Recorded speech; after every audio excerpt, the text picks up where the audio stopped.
Faut-il investir dans Palantir? C'est ce qu'on va regarder ensemble dans cette vidéo. Pensez à vous abonner à la chaîne et activer la cloche si ce n'est pas déjà fait. On commence tout de suite avec le cours de ce spécialiste du big data. Donc c'est industrie du logiciel, mais ils sont surtout sur du big data. Et ils ont beaucoup de contrats aussi avec les services de renseignement américains.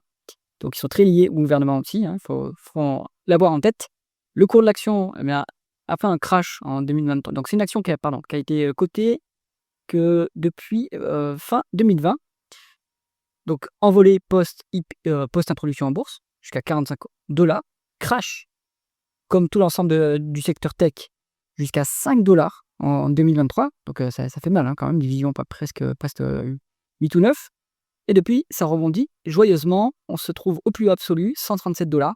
Est-ce que la croissance du cours va continuer? On va essayer de voir ça ensemble. Alors, la croissance du chiffre d'affaires sur 12 mois glissants à mars 2025, on est sur 33,5%. C'est impressionnant. Et c'est organique en plus, puisque apparemment, il n'y a pas d'acquisition, si on en croit l'agrégateur. Mais je pense qu'il n'y a pas d'acquisition sur cette boîte. La médiane de la croissance du chiffre d'affaires, c'est 28,8%.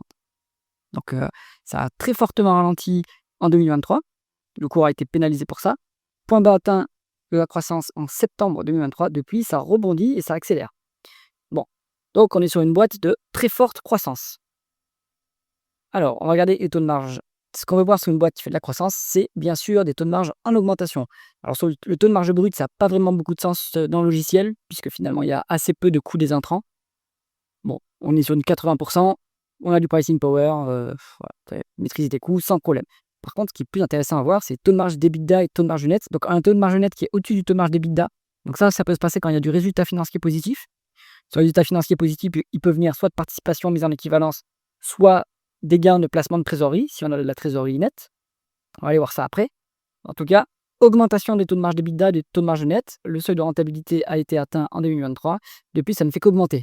Et ça, forcément, c'est incroyable. Avoir une augmentation aussi rapide des marges, ça ne peut être que positif. Donc, excellent.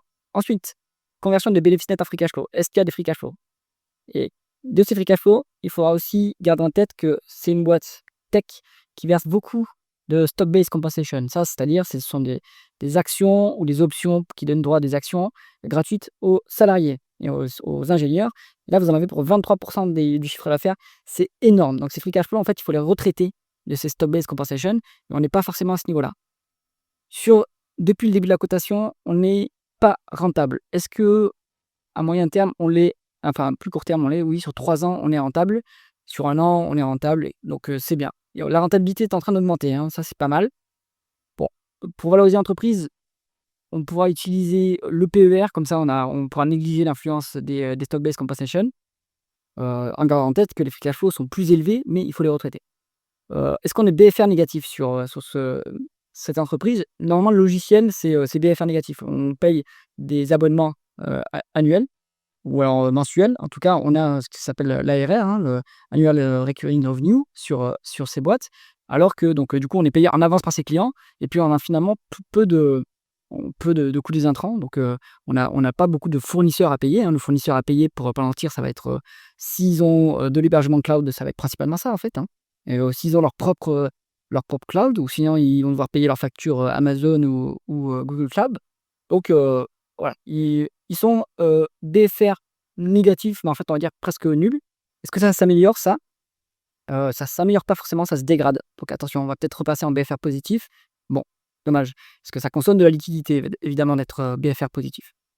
Si on regarde les dépenses en capital face aux dépréciations amortissements, on est sur une différence de 50 millions, ce qui n'est pas énorme, vu la taille des free cash flow. Donc, bon, petite différence, un peu plus de dépréciation et amortissement que le CAPEX. Ça, c'est normal. Pour du logiciel, on fait une grosse dépense en capital initialement pour investir dans le produit, pour développer des nouvelles features. Et puis, une fois que c'est développé, qu'on commence à être mature, on n'a plus vraiment besoin d'investir dans le logiciel. On peut potentiellement faire des acquisitions pour ajouter des petits modules qui ont été développés par dans d'autres entreprises. Mais donc, du coup, plus besoin de faire la dépense en capital.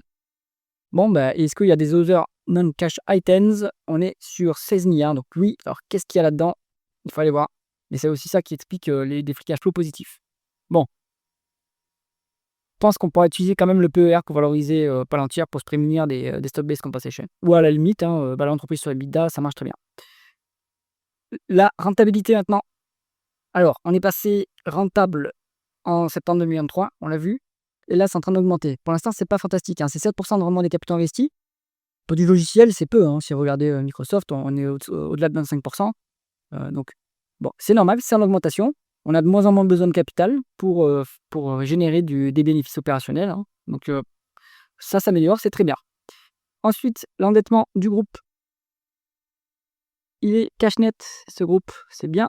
Donc ce cash net nous permet de générer normalement des intérêts de trésorerie pour 1,3 milliard.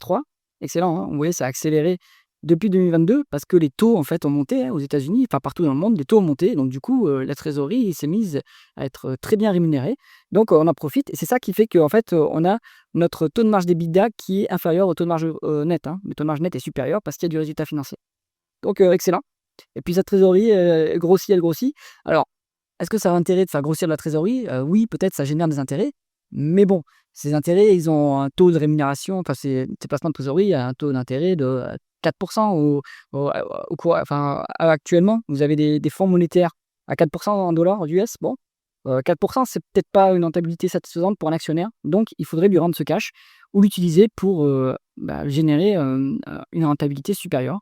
Donc il faut trouver des opportunités d'investissement et s'il n'y a pas d'opportunité d'investissement en style acquisition, eh bien, on rend le cash aux actionnaires. Il n'y a pas de raison de gonfler la trésorerie. Donc, est-ce que justement on rend un peu de cash aux actionnaires? On n'a pas de dividendes de verser. Est-ce qu'on atténue la dilution? On ne l'atténue pas, malheureusement. Donc, vous avez un rendement d'actionnaire qui est négatif. Là, vous avez des actions qui sont émises et ici, on peut être quasiment sûr qu'elles ne sont pas sorties de l'autocontrôle. Ce sont des nouvelles actions qui sont créées, hein, puisqu'on a du stock-based compensation. Donc, on a des free cash flow, on a la trésorerie qui se gonfle. Quand est-ce que le management va se mettre à racheter des actions? Peut-être que c'est déjà le cas, hein, dites-moi en commentaire si vous le savez. Et il faut que le management rachète des actions pour les annuler, comme ça au moins il compense cette dilution. Et ça permettra de neutraliser cette dilution. Donc ça pourrait être intéressant. Et puis à un certain stade, on pourra commencer à verser un dividende sans problème, hein, sur cette entreprise. La valorisation maintenant, alors on va regarder les deux, allez, price earning et valeur entreprise sur EBITDA. Et voilà, donc là on est dans la stratosphère. Donc, bon, on va se mettre, si on se met en price earning, 480 fois les bénéfices. C'est très, très cher. Pour le logiciel, en général, on regarde même le cours sur vente, hein, puisque c'est, quand dans le logiciel, quand on n'est pas rentable, c'est une métrique qui est intéressante à regarder. Hop, et c'est aussi très simple à calculer. On est sur un cours sur vente de 104. Voilà, vous payez 104 fois les chiffres d'affaires.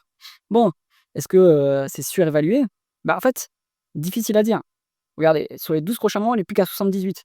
Si on prend les projections des analystes, après, si vous prenez 24 prochains mois, 36 prochains mois, si ça se trouve, vous n'êtes plus qu'à 30, 10. Et donc, en fait, tout dépend de la croissance de la boîte. Ici, hein, elle est en train de réaccélérer cette croissance. Donc, pour moi, c'est imprévisible. Il faut très bien connaître cette entreprise et même en connaissant l'entreprise, la croissance est difficile à estimer, quoi. Il y a des contrats, surtout des contrats avec le gouvernement américain. Donc, moi, je trouve qu'il y a trop d'incertitudes à investir dans ce genre de dossier. Si vous investissez dans de la croissance style Palantir, vous pouvez faire un portefeuille d'actions de croissance, comme ça, vous diversifiez un peu les risques. Et si vous voulez pas vous embêter, vous prenez un ETF Nasdaq 100 et vous avez du Palantir dedans, ainsi que d'autres boîtes de croissance qui vous permet un peu de diversifier, parce que la valorisation ici est très élevée. J'espère que cette vidéo vous a intéressé. C'est quand même un pouce vers le haut et pensez à vous abonner à la chaîne. À bientôt.